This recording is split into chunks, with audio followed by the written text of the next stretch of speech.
नवरीच्या मेकअपची order होती, तर सकाळी सकाळी सगळं काही आवरून आम्ही लग्नाच्या ठिकाणी पोचलो. गेल्या गेल्या आधी शिवची पेटपूजा केली. त्याच्यानंतर मी नाश्ता केला. नवरीला यायला अजून बराच उशीर होता. मला तर असं वाटत होतं की मीच जरा लवकर लग्न मंडपात पोचले. रिकामा वेळ मिळाला म्हणून सगळा मंडप मी फिरून बघितला.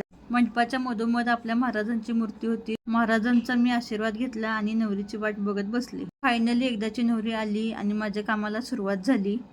आणि हा त्याचा रिझल्ट. एकदाची नवरी तयार झाली. वेळेत सगळं आवरल्यामुळे फोटोग्राफरला सुद्धा फोटो काढण्यासाठी वेळ मिळाला.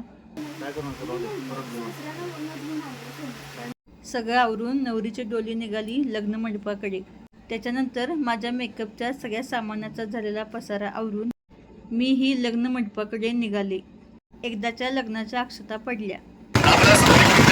त्याच्यानंतर जेवण करून नवरा बायकोला भेटून आम्ही घरी निघालो.